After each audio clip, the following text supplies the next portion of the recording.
नमस्कार, स्वागत है आप सभी का ग्रैंड न्यूज नेटवर्क में और मैं हूं आपके साथ सीमा। चलिए एक नजर डाल लेते हैं आज के बुलेटिन की खास खबरों की ओर।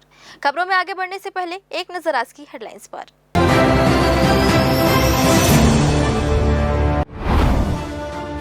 बिलासपुर में चढ़ा सियासी पारा, वार्ड चुनाव में कांग्रेस भाजपा के बीच सीधा मुकाबला। नामांकन की अंतिम तारीख 18 मई, 1 जून को होगा मतदान, 4 जून को परिणाम। एनएचएम कर्मियों को हाई कोर्ट से मिली बड़ी राहत, सरकार के सेवा समाप्ति आदेश को किया निरस्त, सेवा बहाली का दिया आदेश, कहा बगैर सुनवाई के कार्रवाई अवैध। हाईकोर्ट ने हत्या के आरोपी को किया दोष मुक्त, कहा संदेह के आधार पर सिद्ध नहीं किया जा सकता दोष, पूर्व के बयान से मुकर गए गवाह, आरोप सिद्ध करने में असफल रहा अभियोजन पक्ष। और बिलासपुर मर्चेंट एसोसिएशन का बड़ा फैसला, मंडी की साख से खिलवाड़ करने वाले बख्शे नहीं जाएंगे, नकली उत्पादों का कारोबार करने वालों की सदस्यता होगी रद्द।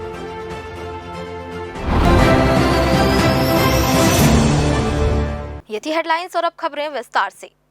बिलासपुर नगर निगम के वार्ड क्रमांक 29 संजय गांधी नगर में होने वाले उपचुनाव को लेकर राजनीतिक सरगर्मियां तेज हो गई है। नामांकन की अंतिम तिथि 18 मई निर्धारित की गई है। इससे पहले कांग्रेस और भाजपा दोनों दलों ने अपने अपने प्रत्याशियों की घोषणा कर दी है। कांग्रेस ने शनिवार देर रात मोहम्मद आजम को अपना अधिकृत उम्मीदवार घोषित किया, जबकि भाजपा ने रविवार देर शाम अपने प्रत्याशी के नाम का ऐलान किया। अब सोमवार को दोनों प्रमुख दलों के उम्मीदवार अपना नामांकन पत्र दाखिल करेंगे। चुनाव को लेकर वार्ड में राजनीतिक माहौल पूरी तरह गर्म हो चुका है और दोनों ही दल अपनी अपनी जीत के दावे कर रहे हैं। चुनाव कार्यक्रम के अनुसार 1 जून को मतदान कराया जाएगा, जबकि 4 जून को मतगणना के बाद यह स्पष्ट हो जाएगा कि वार्ड क्रमांक 29 की जनता ने किसे अपना नया पार्षद चुना है। राजनीतिक जानकारों की माने तो वार्ड क्रमांक 29 लंबे समय से कांग्रेस का गढ़ माना जा रहा है। पिछले चुनावी रिकॉर्ड को देखते हुए इस बार भी कांग्रेस की स्थिति मजबूत मानी जा रही है। हालांकि भाजपा भी पूरी ताकत के साथ मैदान में उतर चुकी है, जिससे मुकाबला रोचक होने की संभावना है। नगर पालिक निगम वार्ड क्रमांक 29 में पार्षद चुनाव का उपचुनाव होना है। भारतीय जनता पार्टी के कार्यकर्ता, बड़े पदाधिकारी से लेकर बूथ लेवल के कार्यकर्ता उस वार्ड में मेहनत कर रहे हैं।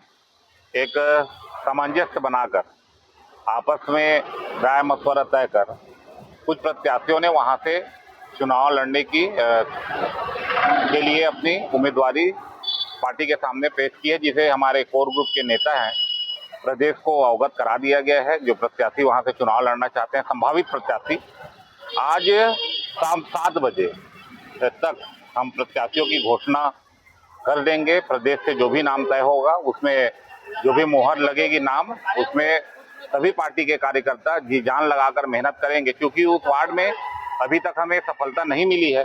इसीलिए एक अच्छा सामंजस्य बनाकर इस बार कोशिश करेंगे कि उस वार्ड में भारतीय जनता पार्टी का जो भी उम्मीदवार हो वह विजयी हो। आपका नहीं लगता आप लोग पीछे रह गए? कांग्रेस के उम्मीदवार की घोषणा कर दी है, उन्हीं परिवार को ही टिकट दिया गया है।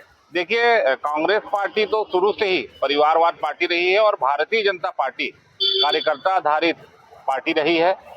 हमारे कार्यकर्ता जी जान लगाकर उस वार्ड में मेहनत कर रहे हैं और पार्टी जिस पर अब मुहर लगाएगी उस पर सर्वसम्मति से हम सब मेहनत करके काम करेंगे। और निश्चित तौर पर अभी जो विष्णुदेव साय जी की सरकार महतारी वंदन योजना, आवास योजना सहित जो कल्याणकारी जो काम भारतीय जनता पार्टी कर रही है, उसका लाभ मिलेगा और इस बार उस वार्ड को भारतीय जनता पार्टी जीतेगी। देश भर में पैर पसार चुके साइबर अपराधियों के एक बड़े और शातिर नेटवर्क के खिलाफ बड़ी सफलता हाथ लगी है। साइबर ठगी के लिए स्लीपर सेल्स की तरह काम करने वाले म्यूल अकाउंट सिंडिकेट का पर्दाफाश करते हुए अंबिकापुर से 3 आरोपियों को गिरफ्तार किया गया है। ये आरोपी भोले भाले और सामान्य लोगों के बैंक खातों को कमीशन का लालच देकर हासिल करते थे और फिर उन्हें संगठित साइबर अपराधियों को सौंप देते थे। जांच में सामने आया कि अपराधियों द्वारा उपलब्ध कराए गए इन बैंक खातों के खिलाफ देश भर के अलग अलग राज्यों में 60 से भी ज्यादा साइबर धोखाधड़ी की शिकायतें पहले से दर्ज हैं।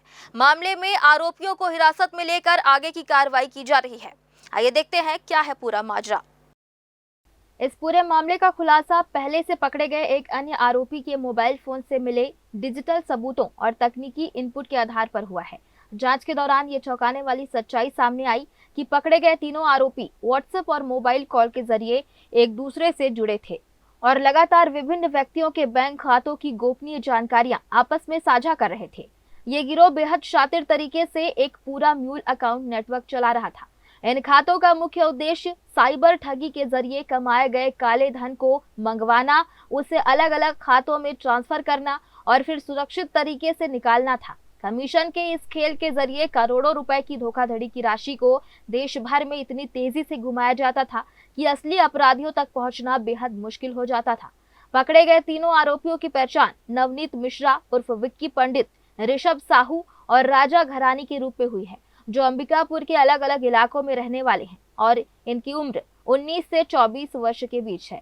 इस कार्रवाई के दौरान आरोपियों के पास से 3 मोबाइल फोन भी बरामद किए गए हैं, जिन्हें जब्त कर उनका गहन तकनीकी परीक्षण कराया जा रहा है। मोबाइल के डेटा और कॉल रिकॉर्ड्स खंगालने के साथ साथ इस गिरोह से जुड़े अन्य संदिग्धों, उनके बैंक खातों और डिजिटल लेन देन के पूरे जाल की बारीकी से जांच की जा रही है, ताकि इस सिंडिकेट की आखिरी कड़ी तक पहुंचा जा सके। फिलहाल पकड़े गए तीनों आरोपियों को कानूनी औपचारिकताएं पूरी करने के बाद जेल भेज दिया गया है। ग्रैंड न्यूज के लिए कैमरामैन मनीष पाल के साथ पिंटू दुबे की रिपोर्ट। निगम की अतिक्रमण विरोधी कार्रवाई एक बार फिर सवालों के घेरे में है। ताजा मामला वार्ड नंबर 31 खपरगंज स्थित पूज्य सिंधी पंचायत धर्मशाला का है, जहां लगभग 10 से 12 फीट चौड़ी शासकीय सड़क पर अवैध कब्जे का खेल चल रहा है। स्थानीय निवासियों का आरोप है कि एक तरफ निगम गरीबों की झोपड़ियों पर बिना सोचे समझे बुलडोजर चला रहा है, वहीं दूसरी ओर रसूखदारों के इस अवैध निर्माण पर केवल नोटिस का खेल खेला जा रहा है। वार्ड की पार्षद शहजादी कुरैशी ने साफ किया है कि जनता इस भेदभाव और अतिक्रमण को कतई बर्दाश्त नहीं करेगी। उन्होंने मामले की शिकायत निगम के आला अधिकारियों से कर दी है। अब देखना होगा कि निगम प्रशासन इस रसूखदार के अवैध निर्माण पर डंडा चलाता है या फिर अपनी आंखों पर पट्टी बांधे रखता है। मौजूद है वार्ड नंबर 31 में सिंधी धर्मशाला के सामने, जहां पर आप देख सकते हैं अवैध रूप से यहां पे मकान निर्माण किया जा रहा है। आपको दिखा देंगे, ये पूरी जो ज़मीन है वो शासकीय भूमि है, जहां पे एक अवैध निर्माण किया जा रहा है। लगातार एक तो नगर निगम दावे करती है कि जो अतिक्रमण है उनको हटाया जाएगा, लेकिन यहीं पर एक लाजपत राय नगर में यहाँ पर जिस तरह से अवैध निर्माण सिंधी पंचायत धर्मशाला के द्वारा किया जा रहा है, आप देख सकते हैं यहाँ पर ट्रांसफार्मर को भी इसी बाउंड्री के अंदर लिया जा रहा है। साथ ही साथ जो कब्जे की जो दूरी है लगभग 10 से 15 फीट बताई जा रही है, जो आधी सड़क को ही कब्जा कर, जबकि ये जो मोहल्ला है सबसे ज़्यादा व्यस्त मार्ग है। शाम को समय यहाँ पे लोगों के आवागमन और भी बढ़ जाती है, लेकिन जिस तरह से यहाँ पे अवैध निर्माण किया जा रहा है, क्या नगर निगम की टीम इसको ध्यान नहीं दे पा रही या फिर वो ध्यान देना नहीं चाह रही है। यहाँ पर कुछ लोग जुड़े होंगे, हम उनसे बात करें, लेकिन जब तक हम आपको पूरा नज़ारा यहाँ पे दिखाएंगे। ये सिंधी धर्मशाला के सामने जिस तरह से यहाँ पे अवैध निर्माण का खेल चल रहा है, आप पूरा स्पष्ट रूप से देख सकते हैं। जो बोर्ड है यहाँ पे, स्विच है जो बोर का, वो भी यहाँ पे हम दिखा रहे हैं। पूरा जो ट्रांसफार्मर उसको भी अंदर ले लिया गया है। साथ ही साथ जो पानी का बोर यहाँ सप्लाई होता है उसे भी अंदर काबिज करने की कोशिश की जा रही है। अभी हम आगे पूरा दिखाएंगे आपको। ये जो बाउंड्री है उसको हम दिखा रहे हैं। अभी आप देख सकते हैं किस तरह से यहाँ पे जो अवैध कब्जा यहाँ धर्मशाला के लोगों के द्वारा जो किया जा रहा है सिंधी पंचायत के सामने में। और यहाँ पे ये जो नल है उसका भी आपको दिखाएंगे नज़ारा, जो बोर का पाइप है उसको भी अंदर कर लिया गया है। कुछ लोग यहाँ पे जो यहाँ पे रहने वाले हैं उनसे हम बात करने की कोशिश करेंगे, क्या कुछ पूरा मामला है और क्या कुछ यहाँ पे बनाने की कोशिश की जा रही है। यहाँ कुछ लोग खड़े हुए हैं, उनसे भी हम बात करेंगे। जी, यहाँ पर जो अभी अवैध निर्माण किया जा रहा है, क्या कुछ कहना है आपका, किनके द्वारा ये किया जा रहा है? और ये धर्मशाला के नाम से किया जा रहा है, किचन बनाने के नाम से ये रोड भी किया जा रहा है और ये अवैध किया जा रहा है, जिस पे बोल रहे हैं कि गार्डन बनाया जा रहा है और बना रहे किचन। गार्डन का हवाला देकर शासकीय भूमि पर कब्जा करने की कोशिश की जा रही है। आपको बता देंगे, यहाँ पर आप पीछे एक बार देख सकते हैं किस तरह से कितनी दूरी तक का यहाँ पे कब्जा करने की कोशिश की जा रही है। यहाँ पीछे जो इस वार्ड की पार्षद है वो भी हमारे साथ अभी यहाँ मौजूद हो चुकी है। हम उनसे भी कुछ जान लेते हैं क्या कुछ कहना है। लगातार मुद्दे उठते हैं, जब सभा बैठती है तो लगातार मुद्दे उठाए जाते हैं। अतिक्रमण को लेकर आपका विवाद भी हुआ था, अतिक्रमण के बारे में आपने मुद्दा भी उठाया था, जहाँ पर सीधा महापौर का कहना था कि हम अतिक्रमण होने नहीं देंगे। लेकिन जिस तरह से यहाँ पे भी अतिक्रमण हो रहा है उसको लेकर क्या कहेंगे आप? अभी तो महापौर जी को खुद सोचना चाहिए ना। उस दिन तो सभा में बहुत चिल्ला कर बोल रही थी कि आप लोग चाहते हो क्या अतिक्रमण हो, ट्रैफिक बाधित हो। तो हमने कहा भी था कि हम अतिक्रमण के खिलाफ है, हम अतिक्रमण को फेवर नहीं करते हैं। हम आपसे ये बताना चाह रहे हैं कि ठेले वाले से उनकी सब्जी और फल को मत छीनो, उनसे पैसा मत लो। अगर पैसा लेते हो तो सामान मत छीनो। लेकिन मैडम ने उसको दूसरा रूप ली कि आप चाहते हो कि अतिक्रमण हो, तो हम मैडम को वही बताना चाह रहे हैं कि हम नहीं चाहते हैं कि अतिक्रमण हो। और वो हमारे मोहल्ले में इस तरह का आप देख लीजिए कि डंके की चोट पर बीच सड़क को आवागमन की इतनी बिजी सड़क है ये कि पूरा ट्रैफिक यहाँ से सिटी कोतवाली से लाजपत राय स्कूल के लिए यहाँ से कन्वर्ट होता है। और इसमें शाम को चलने की जगह नहीं रहती और उस जगह पर 15 फीट चौड़ाई और कम से कम 35 फीट लंबा ये कब्जा किया जा रहा है, बेजा कब्जा। मतलब केवल जो छोटे व्यापारी ठेले वाले उनके ही गाड़ियों को जब्ती किया जाता है, उनके सामानों को जब्त किया जाता है। आप सबसे बड़ी बात ये कि इस शहर में अवैध कई तरह की बिल्डिंग है जिन पर अभी तक जो निगम प्रशासन कार्रवाई नहीं कर, केवल नोटिस का खेल खेल रहे हैं। गोल बाजार में भी एक अवैध निर्माण हो रहा है, उस पर भी उनकी ध्यान नहीं जा रही, जबकि 3 बार नोटिस भी दिया जा चुका है। अब ये फिर से अवैध एक निर्माण शुरू हो रहा है। जब तक ये बन जाएगा तब तक शायद उनकी नज़र पड़ेगी, उसके बावजूद भी इस पर कार्रवाई नहीं की जाएगी।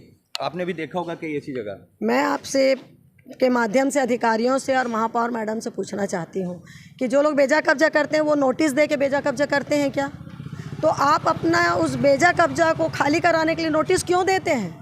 जब वो हमसे प्रशासन से बगैर पूछे डंके की चोट पे बेजा कब्जा कर रहे हैं तो आप भी आइए, बगैर पूछे तोड़िए बेजा कब्जा और सामान जब्त करिए और उनको लंबी पेनल्टी दीजिए ताकि दूसरे लोगों की हिम्मत टूटे। क्या चाह रहे हैं आप अभी? हम ये चाह रहे हैं कि इनके खिलाफ सख्त से सख्त कार्रवाई होना चाहिए। ये अतिक्रमण तो खैर हम होने नहीं देंगे, चाहे हमारी लाशें गिर जाएँ, सड़क पर हम कब्जा तो होने नहीं देंगे क्योंकि ये मोहल्ला हमारा है और ये भवन से हमको कोई आपत्ति नहीं है। ये सामाजिक काम में हम पूरा सहयोग कर रहे हैं, जबकि ये पूरा भवन इलीगल बना है।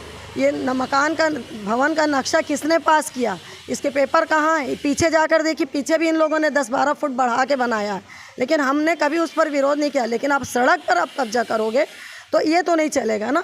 मोहल्ले के लोग आएंगे जाएंगे किधर से? सड़क पे आवागमन आम आदमी का वो कहाँ जाएगा? ट्रांसफार्मर को आप अंदर कर लोगे, सरकारी संपत्ति, बोरिंग को आप अंदर कर लोगे, पानी की पाइपलाइन अंदर कर लोगे, स्विच बोर्ड को अंदर कर लोगे। यानी हद हो गई है। इस शहर का कोई माई बाप नहीं है। साफ रूप से स्पष्ट शहजादी कुरैशी जो पार्षद, उनका कहना है कि अगर मोहल्ले में इस तरह की अवैध कब्जा किया जाएगा तो बर्दाश्त नहीं किया जाएगा। अब देखना होगा कि जो अतिक्रमण का कार्रवाई करने वाला, हवाला देने वाले जो निगम की टीम है, उनकी नज़र इस पर पड़ती है या भी या नहीं। और देखना ये भी होगा कि निर्माण के पहले वो इसको ध्वस्त करते हैं या फिर निर्माण होने के बाद भी इनको नोटिस का खेल जारी रखेंगे। कैमरामैन अमर ध्रुव के साथ पिंटू दुबे, ग्रैंड न्यूज से। सिम्स अस्पताल की लॉन्ड्री में ठेकेदार के अधीन काम करने वाले 2 कर्मचारियों देवनगर कोनी निवासी मदन यादव और विनय रजक के बीच काम के समय को लेकर विवाद इतना बढ़ गया कि विनय रजक ने गाली गलौज और जान से मारने की धमकी देते हुए मदन यादव पर किसी नुकीली वस्तु और हाथ मुक्कों से हमला कर दिया, जिससे पीड़ित के हाथ के अंगूठे में चोट आई है। और इस मामले में सिटी कोतवाली पुलिस ने अपराध दर्ज कर जांच शुरू कर दी है। वहीं सिम्स के अधीक्षक डॉक्टर लखन सिंह ने इस पूरी घटना को संज्ञान में लेते हुए अस्पताल का माहौल खराब करने वाले इन दोनों ठेका कर्मियों को तत्काल प्रभाव से हटाने के साफ निर्देश ठेकेदार को दिए, जिसके बाद ठेकेदार ने दोनों कर्मचारियों को सिम्स से हटा दिया है। लॉन्ड्री में काम करने वाले कर्मचारी हमारे ही कर्मचारी थे, जो ठेकेदार के माध्यम से हम लोग जो सफाई कर्मी रखते हैं, जिनको लॉन्ड्री का भी काम कराया जाता है। और मेरे जैसे संज्ञान में लाया गया, मुझे इसकी जानकारी मिली तो, और उनको मैं तुरंत बुलाया। ठेकेदार को मैंने बोला ऐसे लोगों को यहाँ रखने की जरूरत नहीं है जो कि यहाँ पर इस तरह की लड़ाई झगड़ा करें। किसी का यदि व्यक्तिगत मामला भी है, व्यक्तिगत इशूज़ भी है, तो यहाँ कैंपस में बिल्कुल बर्दाश्त नहीं किया जाएगा। और मैंने दोनों को तत्काल बोले कि ये हुआ है तो दोनों को आप यहाँ से काम से पृथक करो, यहाँ काम नहीं करेंगे, और उनको साथ पृथक भी कर दिया गया। और फिलहाल वक्त हो चला एक छोटे से ब्रेक का। ब्रेक के बाद भी खबरें जारी रहेंगी, बने रहिए ग्रैंड न्यूज नेटवर्क के साथ। जयजया प्राइवेट ITI NCVT से मान्यता प्राप्त एंड ISO सर्टिफाइड 10वीं पास विद्यार्थियों के लिए 2 year electrician course, COPA 1 year course, computer operating and programming assistant course, best classroom facility, admissions open. Jai Jaya private ITI, river view colony, Koni, Bilaspur, Chhattisgarh. Holy cross school, Lal Khadan, Bilaspur. उत्कृष्ट शिक्षा और उज्जवल भविष्य का सशक्त आधार। पिछले 10 वर्षों से शिक्षा के क्षेत्र में निरंतर उत्कृष्टता, अनुशासन और विश्वास का एक बेमिसाल प्रतीक। नर्सरी से लेकर कक्षा 12वीं तक की सुव्यवस्थित कक्षा, विद्यार्थियों के सर्वांगीण विकास के लिए पूर्णतः समर्पित। यहाँ अनुभवी, प्रशिक्षित एवं समर्पित शिक्षकों द्वारा आधुनिक तकनीकों से गुणवत्तापूर्ण शिक्षा प्रदान की जाती है। विद्यार्थियों के सैद्धांतिक ज्ञान को व्यवहारिक अनुभव में बदलने के लिए विद्यालय में अत्याधुनिक सुविधाओं से सुसज्जित फिजिक्स, केमिस्ट्री, मैथ्स, बायोलॉजी और कंप्यूटर लैब्स, इसके साथ ही एक विशाल एवं समृद्ध लाइब्रेरी उपलब्ध। खेलकूद के क्षेत्र में भी विशेष पहचान। यहाँ क्रिकेट, फुटबॉल, बास्केटबॉल, स्केटिंग और कराटे का नियमित प्रशिक्षण दिया जाता है। हमारा दृढ़ संकल्प कि हम निरंतर प्रगति करते हुए विद्यार्थियों को श्रेष्ठ शिक्षा और सुनहरे भविष्य की राह दिखाते रहेंगे। प्रवेश प्रारंभ। आज ही अपने बच्चों के सुनहरे भविष्य की मजबूत नींव रखें। हमारा पता, हॉली क्रॉस स्कूल, लाल खदान, बिलासपुर। संपर्क करें 8463057366 पर। ब्रेक के बाद आप सभी का स्वागत है। बिलासपुर हाईकोर्ट के जस्टिस बीभू दत्ता गुरु की एकल पीठ ने राष्ट्रीय स्वास्थ्य मिशन के तहत कोरबा जिले में कार्यरत रहे अकाउंटेंट हरिनारायण कुंभकार की सेवा समाप्ति को पूरी तरह से अवैध ठहराते हुए उनके पक्ष में एक महत्वपूर्ण फैसला सुनाया है। याचिकाकर्ता ने कोर्ट में 6 मई 2026 को जारी किए गए अपने सेवा समाप्ति आदेश को चुनौती दी थी, जिस पर सुनवाई करते हुए कोर्ट ने पाया कि कर्मचारी को बिना कोई कारण बताओ नोटिस दिए और बिना सुनवाई का उचित अवसर प्रदान किए ही पद से हटा दिया गया था।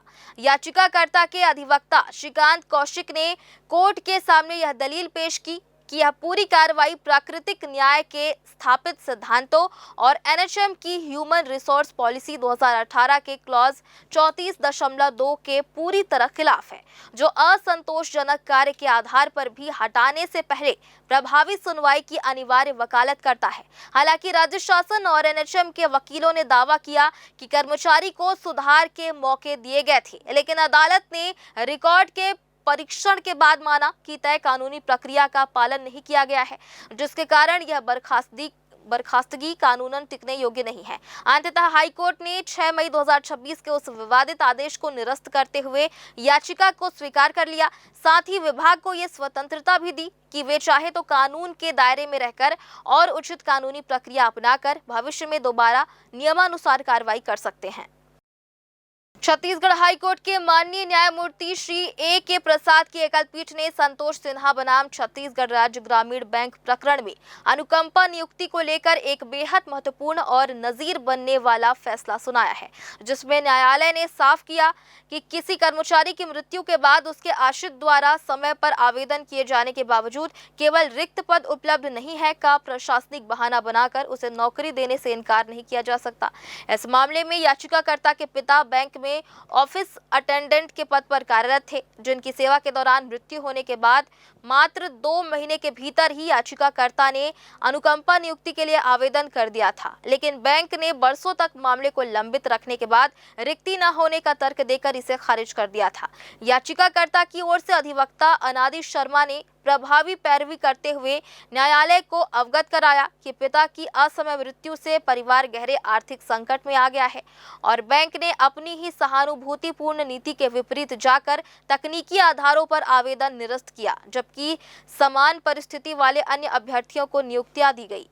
अधिवक्ता शर्मा के तर्कों से सहमत होते हुए माननीय एकल पीठ ने कड़ी टिप्पणी की कि जब कर्मचारी की सेवा के दौरान मृत्यु हुई उसी क्षण पद रिक्त हो गया था, इसलिए बाद में रिक्ति उपलब्ध न होने का तर्क कानूनी रूप से स्वीकार्य नहीं है, क्योंकि अनुकंपा नियुक्ति का मुख्य उद्देश्य पीड़ित परिवार को तत्काल मानवीय व संवेदनशील राहत पहुंचाना है। अंततः हाईकोर्ट ने बैंक द्वारा जारी 30 सितंबर 2022 के पुराने आदेश को पूरी तरह निरस्त करते हुए प्रबंधन को ये सख्त निर्देश दिया है कि याचिकाकर्ता को आगामी 90 दिनों के भीतर बैंक में उपलब्ध किसी भी चतुर्थ श्रेणी पद पर अनिवार्य रूप से अनुकंपा नियुक्ति प्रदान की जाए। राजधानी बिलासपुर के सबसे बड़े व्यापारी केंद्र व्यापार विहार थोक मंडी की साख को बचाने के लिए बिलासपुर मर्चेंट एसोसिएशन अब पूरी तरह से एक्शन मोड में आ गया है। हाल ही में मंडी में भारी मात्रा में नकली इनो, एवरेस्ट मसाला और सर्फ जैसे नामी ब्रांडों के नकली उत्पाद पकड़े जाने के बाद एसोसिएशन ने एक आपात बैठक बुलाई। बैठक में फैसला लिया गया कि मंडी की साख से खिलवाड़ करने वाले किसी भी दोषी व्यापारी को बख्शा नहीं जाएगा और उसकी सदस्यता तुरंत समाप्त कर दी जाएगी। इसके साथ ही संगठन ने इस फर्जीवाड़े की जड़ तक पहुंचने के लिए प्रशासन से नकली सामान बनाने वाली फैक्ट्रियों और मुख्य सप्लाई चेन को ध्वस्त करने की मांग की है। आइए देखते हैं पूरी खबर। छत्तीसगढ़ की सबसे बड़ी और प्रतिष्ठित थोक मंडियों में शुमार बिलासपुर के व्यापार विहार में रोजाना करोड़ों रुपए का कारोबार होता है। इस मंडी से पूरे प्रदेश भर में किराना, अनाज और मनिहारी सामानों की सप्लाई की जाती है। लेकिन पिछले कुछ दिनों में ब्रांडेड कंपनियों के नाम पर नकली सामानों की बड़ी खेप पकड़े जाने से पूरी मंडी की छवि पर गहरा दाग लगा है। मर्चेंट एसोसिएशन के अध्यक्ष नानक राम खटूजा ने सख्त रुख अपनाते हुए कहा कि मंडी के करीब 400 से अधिक व्यापारी पूरी ईमानदारी के साथ अधिकृत कंपनियों से सीधे माल मंगाकर व्यवसाय करते हैं, मगर महज 4-5 चुनिंदा कारोबारियों की काली करतूतों की वजह से पूरे व्यापारी समुदाय को असहज स्थिति और बदनामी का सामना करना पड़ रहा है। इसी नकारात्मक छवि को बदलने के लिए संगठन ने अब कड़े फैसले लागू कर दिए हैं, जिसके तहत आगामी मंगलवार को एक विशेष बैठक बुलाकर सभी को अंतिम चेतावनी दी जाएगी। इसके बाद यदि कोई भी दुकानदार डुप्लीकेट उत्पाद बेचते हुए पकड़ा गया तो उसे तत्काल प्रभाव से एसोसिएशन से निष्कासित कर दिया जाएगा। देखिए, बिलासपुर मर्चेंट में देखिए 400 दुकानें हैं। अब किसके यहाँ क्या बिक रहा है उतनी कोई आदमी इतनी जिम्मेदारी से नहीं कर सकता ना। ये काम जो अगर हो रहा है, मान लो देखिए कोई भी आके जिसके यहाँ कार्रवाई होती है, सैंपलिंग होती है, पहले तो ये साबित करना होता है कि वो माल नकली है कि असली है। मार्केट में अगर नकली माल बिक रहा है, हम उसके बिल्कुल खिलाफ हैं। हमारा एसोसिएशन पूरा एकजुट है। कल हमने बैठक करके ये निर्णय लिया है, सभी व्यापारियों को बुलाएंगे जो ये व्यापार करते हैं और उनसे चर्चा करके उनको बिल्कुल हिदायत दी जाएगी कि वो नकली माल का व्यापार बिल्कुल ना करें।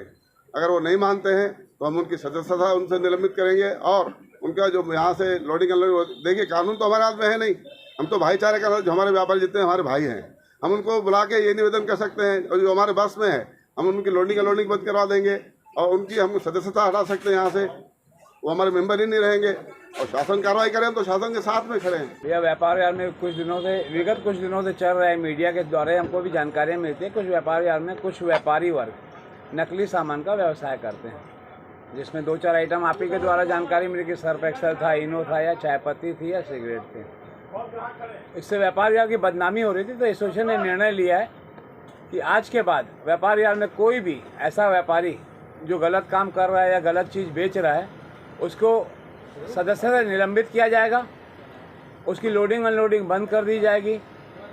एसोसिएशन से उसको कोई भी सहयोग नहीं मिलेगा। हम प्रशासन से चाहेंगे कि उसके ऊपर कड़ी से कड़ी कार्यवाही की जाए, जिससे दोबारा वो ऐसा व्यापार न करे और न किसी के स्वास्थ्य के साथ खिलवाड़ करे। कार्रवाई के दायरे को और कड़ा करते हुए मर्चेंट एसोसिएशन ने अब इन काली भीड़ बन चुके व्यापारियों की आर्थिक कमर तोड़ने की रणनीति बनाई है। संगठन केवल सदस्यता रद्द करने तक सीमित नहीं रहेगा, बल्कि बिलासपुर के स्थानीय ट्रांसपोर्टरों से भी लिखित अपील करेगा कि वे ऐसे ब्लैक लिस्टेड व्यापारियों का माल गाड़ियों में लोड ना करें, जिससे मंडी के बाहर होने वाली उनकी सप्लाई पूरी तरह ठप हो सके। इसके साथ ही एसोसिएशन के पदाधिकारियों ने प्रशासनिक जांच पर सवाल उठाते हुए एक बड़ा मुद्दा उठाया है। पूर्व अध्यक्ष पवन वाधवानी और वर्तमान पदाधिकारियों का साफ कहना है कि नकली सर्फ, मसाले या अन्य सामान दुकानों के भीतर तैयार नहीं किए जाते, बल्कि इन्हें बाहर से लाकर मंडी में खपाया जाता है। व्यापारियों ने प्रशासन को जांच में पूरा सहयोग देने का दावा करते हुए मांग की है कि अधिकारी केवल दुकानों में सैंपल लेने और छापा मारने तक सीमित न रहें, बल्कि उस मुख्य सप्लायर, गोदाम और फैक्ट्री तक पहुंचे जहां ये नकली माल तैयार हो रहा है। जब तक इस अवैध नेटवर्क के मूल स्रोत पर प्रहार नहीं होगा, तब तक इस गोरख धंधे को पूरी तरह रोक पाना नामुमकिन होगा। जैन न्यूज के लिए कैमरामैन अमर ध्रुव के साथ पिंटू दुबे की रिपोर्ट। बच्चों को कम उम्र से ही संस्कारवान और जिम्मेदार नागरिक बनाने की दिशा में ब्रज गोपिका मिशन द्वारा आयोजित बाल संस्कार शिविर लोगों के आकर्षण का केंद्र बना हुआ है। सरकंडा राजस्व कॉलोनी में आयोजित इस समर कैंप में 120 बच्चे भाग ले रहे हैं, जो अभिभावकों की जागरूकता और भारतीय संस्कृति के प्रति बढ़ते रुझान को दर्शाता है। इस अनूठे शिविर में बच्चों को आध्यात्मिक ज्ञान, भारतीय परंपरा और संस्कृति से परिचित कराया जा रहा है। वहीं आधुनिक दौर की गतिविधियों जैसे जुम्बा, एरोबिक, योग और खेल कूद को भी शामिल किया गया है, ताकि बच्चों का शारीरिक और मानसिक विकास संतुलित रूप से हो सके। मिशन की सेविकाओं का कहना है कि बचपन में दिए गए संस्कार बच्चों के मन पर गहरी छाप छोड़ते हैं और भविष्य में वे समाज और राष्ट्र के प्रति जिम्मेदार नागरिक बनते हैं। मोबाइल और इंटरनेट के बढ़ते उपयोग से बच्चों में एकाग्रता की कमी को देखते हुए अभिभावक भी इस शिविर से काफी उम्मीदें लगाए हुए हैं। शिविर में प्रभात प्रणाम, प्रार्थना, योग, अध्यात्म, संगीत, आर्ट एंड क्राफ्ट और खेलकूद जैसी गतिविधियों के जरिए बच्चों में रचनात्मकता और संस्कारों के बीज बोए जा रहे हैं। ओडिशा स्थित ब्रज गोपिका धाम से शुरू हुआ यह अभियान अब देश के विभिन्न राज्यों के प्रमुख शहरों तक पहुंच रहा है। 20 मई तक चलने वाले इस शिविर में बच्चों का उत्साह और परिजनों का सहयोग मिशन के सेवादारों को भी प्रेरित कर रहा है। कृष्ण को है नटखट भोरी भारी राधे।